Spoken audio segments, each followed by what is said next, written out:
Do you want to learn how to make your own NFTs?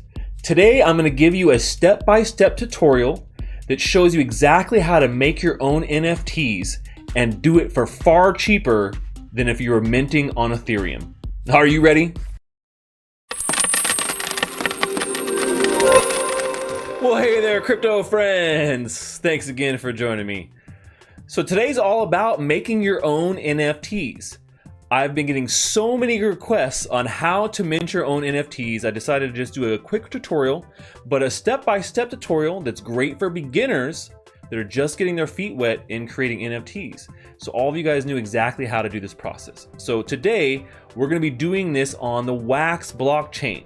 This is by far one of my favorite blockchains to mint my own NFTs on. It's incredibly fast, it's incredibly cheap, and you're not paying transaction fees like you are on Ethereum. So before we get started though, if you're not already a part of my community of Stachers, you don't need a mustache to join, but you do need to love learning about NFTs and crypto with the community, and you can sign up in my Telegram link below right there. All right, so let's go take a look at this and we'll get started on this. I'm gonna give you everything step by step. So if you knew nothing about creating your own NFTs, I'm gonna show you start to finish. So you'll be able to confidently do so on Wax by the time you're done watching this video. Okay, so the first step, obviously, is if you're not already familiar with Wax, you have to have a Wax wallet. Just like any other blockchain, you have to have your own blockchain wallet to be able to manage your funds and manage your NFTs, right? So the one that I recommend is using the Wax Cloud wallet. Now, this is a custodial wallet, which means your keys, your private keys, are held by Wax themselves, the company. They're a third party. Now, typically, I always advise everyone to hold their own private keys. But in this case, for this type of wallet, it makes it incredibly simple for everybody to sign up. All you need is a social login. So you can use Facebook, Google, there's a bunch of different ones, Twitch, Twitter, Steam if you want as well. So there's many options, or you could just use a plain old email. So really quickly, you can sign up for a wallet and get started right away with this stuff. And if you're really looking to hold your own private keys, you can always message me later and I can give you a little bit of hints on how to get that up and running. So obviously, first thing, sign up for a Wax Cloud wallet. And then once you got your wallet all signed up and you're logged in, you'll see it looks something like this. So this is my wallet here, and you guys can see I'm all logged in. Now, there's a couple things I want to point out here that are important for this tutorial in particular. Now, on Wax, you do need to have a small amount of resources to do just about anything. And so that's one of the first hurdles that we're gonna have to get over. And obviously you're going to have to purchase Wax somewhere. Now, if you're just trying to get started to mint a few NFTs, jump into my Telegram link below. I have the group right there. Jump in my group and let me know. And I can actually send you a couple of Wax to get started. But you will need to buy some resources. And so when you look at some of the resources, the most important one that you really wanna be looking at is the RAM. The other two are not as big of a concern, but RAM is what you need to do actions on this blockchain. So if you want to mint an NFT or sell NFTs or buy, transact, you need a little bit of RAM in your account. You don't need a lot. You just get 2 or 3 Wax, maybe 5 Wax, not too much. But you can see I have about 11% capacity here. I actually have a decent amount in RAM. So that's the first hurdle we need to get over here, but it's not that big of a hurdle. You can actually get Wax at quite a few popular exchanges. The ones that I recommend are if you're here in the United States, you want to use Bittrex. That's one of the popular exchanges here in the United States. Or if you prefer, you can also use the international exchange on KuCoin. They also offer Wax there. Both are really quality exchanges. I've been using both exchanges for many years now. So if you are a US-based customer, you know that you can be using Bittrex, and it is a sanctioned, fully compliant KYC exchange. And KuCoin is the exact opposite. So it is not a KYC exchange, and it is not compliant, but it just depends on where you're at. You guys, I'll put some links down below for both for you guys, and you can click the links there to get started on either one of those exchanges. So once you've already got your Wax Cloud wallet, you've signed up, maybe you got a little bit of Wax now in resources, right? Now you can get started on actually minting your own NFTs. And the location we do that is here on Atomic Hub. So you can see here in the browser bar, it's wax.atomichub.io. I'll also make sure that link is in the description. And you can see this is, they call this Atomic Assets. So this is the Atomic Hub for Wax. This is where all of the trading is going on, mostly for the Wax platform. There are other marketplaces, but this is definitely the most popular and the largest by far.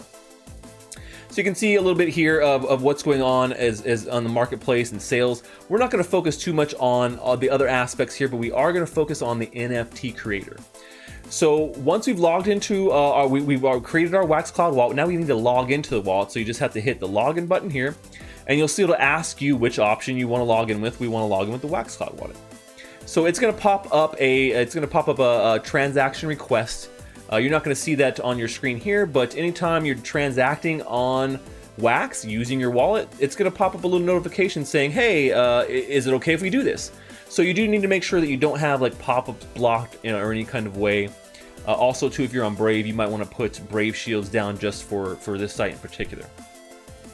So now that we're all logged in and we're all set up, we have our account. You can go and customize your account by going to some of the inventory listings there and customizing, but we want to focus on the NFT creator. So this is the NFT creator, and this is where everything starts. You can see this is my collections. NFTs live within collections. They're like groups for NFTs that are of a similar theme.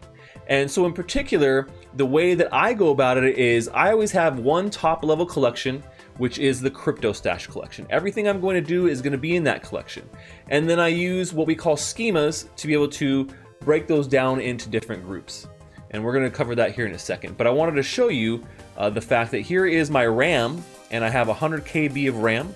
And you can always buy more directly here from the site as well. But you do need to have a little bit of RAM, like I mentioned earlier, in your wallet to be able to actually create the NFTs themselves. So first things first, create a collection. So we'll go here and you can see creating a collection is actually pretty easy. All you need is a photo, and then you need a collection name and a display name, and you can add some other optional details like maybe if you have a website, or you can put a description for your collection, which I encourage. And the last part of this is actually the market fee. Now this is actually pretty important. So whatever fee you put in here, you can see you can put 0 to 15%. That is the fee that you'll be getting as a creator anytime someone is buying and selling your NFTs. So if you created an NFT for $10 and you put a market fee of 10% in there, every time someone bought that for $10, that NFT for $10, or resold it for $10, you'd be getting a 10% cut of that sale, and that's in perpetuity. Perpetuity. That's for as long as that NFT is traded on any of the Wax platforms. So you're going to get that percentage as residuals as an artist. This is one of the biggest factors here, right? So you set this at the collection level.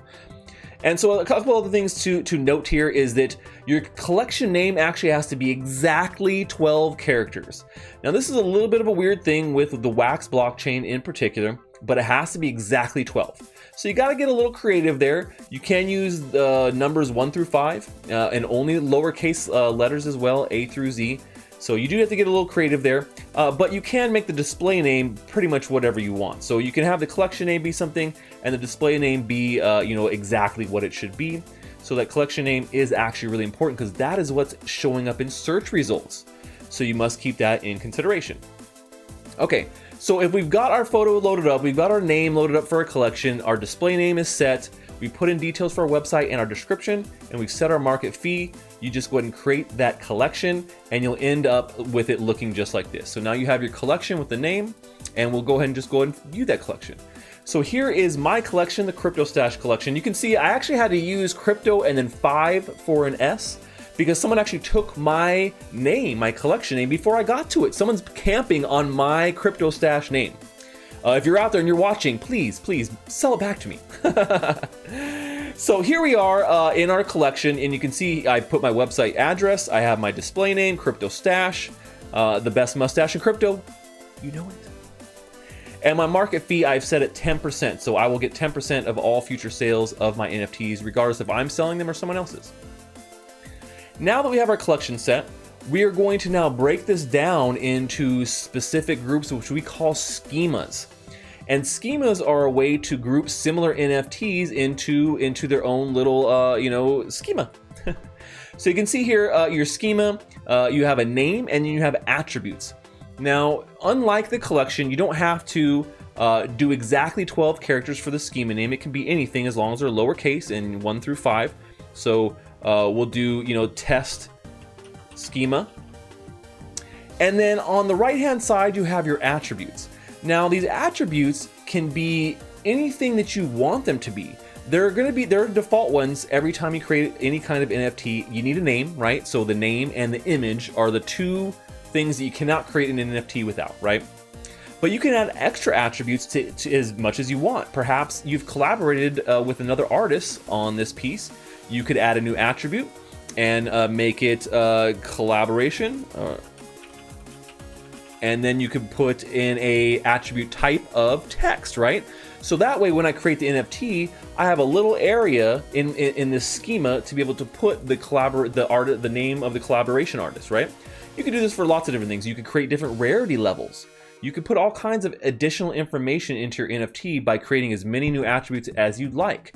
And they give you options of like text, or you can do numbers. You can do extra images, which is great. So sometimes maybe you want to do the back of a card, which is also very popular. You could do that as well. And there's some other extra ones like IPFS, hash, and Boolean. We're not going to go over these in particular. We want to keep it very straightforward for you guys today, but just know that you can add extra elements here, and most popular one is going to be text and image.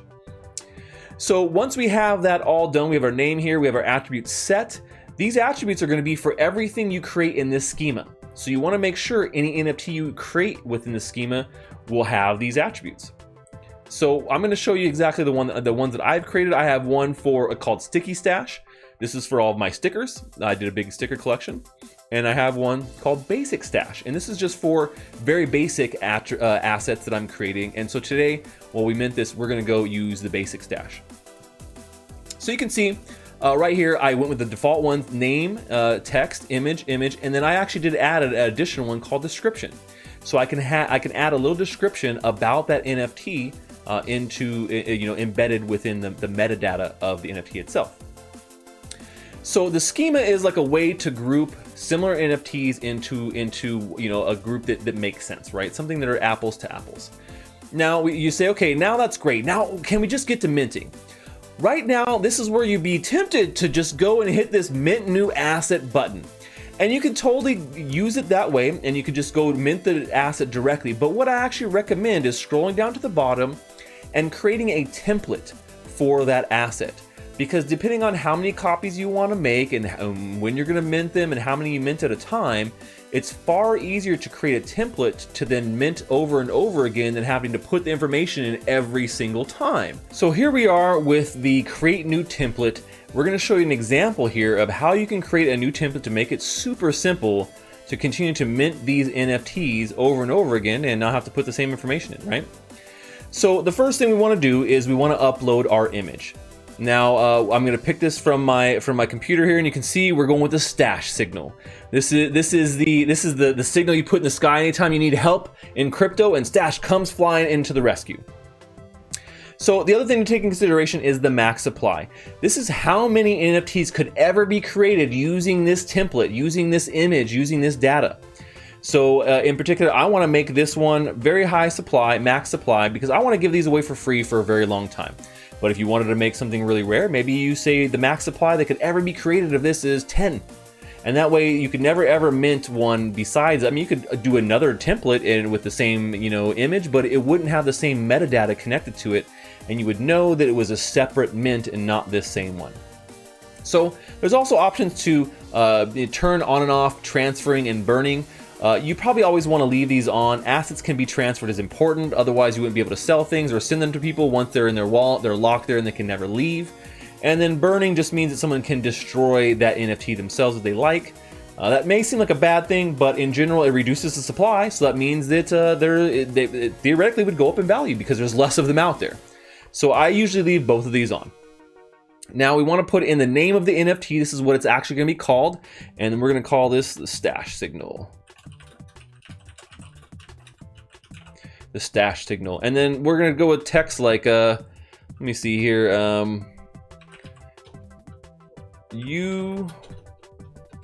Are you in need? Nope. Whenever you are in need of crypto help, CRY.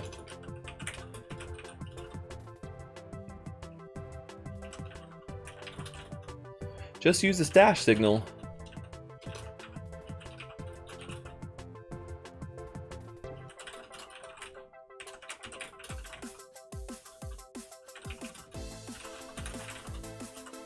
and the crypto stash himself will come to the rescue. I'm just making this stuff on the spot. This is just a fun one we're doing for this demonstration, which I'm going to give away for free, but you put that Stache signal out there and you need crypto help, Stache will come and help you.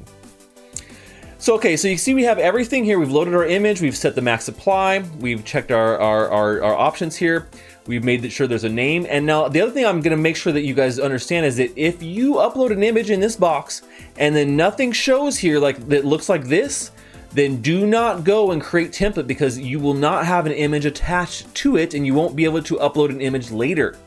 So just make sure that you see something in this box before you go ahead and create template, because I've made that mistake as a beginner on Wax before, and I still make it sometimes. I don't notice, and I'm like going through it very quickly, and I don't notice that the image did not get saved here, and this is exactly what it looks like. It's a hashed, characters for that image, right? So, all right, we're going to create that template. Here we go. Transaction is going through. This is going to hit your wallet. It's going to have you pop up. You have to confirm it. I have mine already set to auto confirm, but you will have to confirm transactions like this anytime you're creating something. So template created. So we're good to go. So we've created that template, and you can see it right here. So you can see there is the template ID with the Stache signal. And now it is time to mint this asset. I know it seems like a little bit of a long process, but once you do it once or twice, and obviously once you have your collection set up in your wallet, it actually goes really fast. So here we go. This is when we're actually gonna make this magic happen. And so you can see right now, no template is selected, but I'm gonna select my template, the Stache signal, and you can see the image loads, the name is here, there's the description. I don't have to keep putting this in every time I wanna mint assets, because the difference here on Wax is you mint assets at 10 at a time.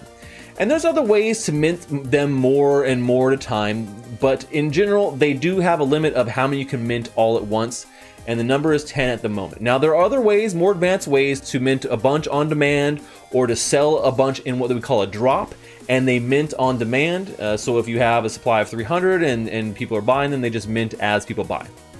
So we'll go over that in another more advanced tutorial here in the future. But some important pieces here in this asset creation is the asset owner. You want it to be you. You want this to go to your wallet. So make sure you're grabbing whatever your wallet name is up here in the top right corner. You can see mine is z4fos.wham, so that's what I put here. And how many copies do I want to create? Well, since we've never created this NFT before, you have to also take and consider mint numbers. So it's the first time I'm creating this NFT. So if I put 10, I'm going to mint mint number 1, mint number 2, 3, 4, 5, 6, 7, 8, 9, 10. And then we'll continue to go down the line as you mint more copies until we get to 1,500, because that is the max supply we put on this. But what's great is this allows you to control the supply, the available supply that's going out into the world or into the marketplace. And that gives you good fine control instead of just minting all of them and they're all there, and just sitting there. So for this one, we're just gonna mint 10 today. And you guys can see, create asset, it's that easy. It gives you a summary of exactly what it's gonna look like. This is what you'll see in this marketplace when you're selling it. It'll look just like this. We see that we've made it in the basic stash, and then we're using this template, and this is the result. So we're gonna confirm the transaction. This is where, once again, you're going to confirm it in your wallet with a pop-up. You'll get this transaction successful, and we have created our very first NFT here on Wax. Congratulations! I know there's quite a few steps, but like I said, once you have it all set up, it actually works pretty easy. So now you can see we've minted our asset, and here we are. Here's all the assets we just minted, and you can see you can hover over them and you can see a little bit. It does take a second for the mint number to calculate, so if you see it saying calculating, don't start to panic. It will show up in just a minute or so. It's pushing all this information to the blockchain, which actually usually happens very fast. So the calculation of mint numbers will take a second. So you can see we've made these. I can click on it. You can see now here I've officially created it. It has all the information we put in here. The name, the collection, what schema it is, the template ID, if it's transferable and burnable, and the owner who owns it, right? I own it right now. And now you can go list it on the marketplace, right? So really cool way to do this. And on Wax, all this is free. It costs nothing to mint. It costs nothing to send or receive on Wax. So anytime you're transacting, if you're buying somebody's piece on Wax, there is no fee except for the market fee. Now the market fee obviously is a fee you're gonna have to pay, and that is set by the creator, like we did earlier in the video. I set it at 10%. So you can at least be comfortable in the fact that you're supporting the artists and not just, Ethereum mining fees, which are ridiculous. So hopefully you guys really love this tutorial on how to mint your own NFTs if you're a beginner, or maybe you're not a beginner and you're just getting started with Wax blockchain. This is a step-by-step tutorial, and if you have any questions, I'm always available. You can jump in my Telegram group.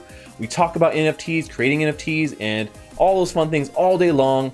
And I would advise you to, if you have any questions, just jump in there and let me know, and we can, or put up the stash signal, and I'll come a running. Well, that's all we have for today, folks. Until next time, stash that crypto, friends.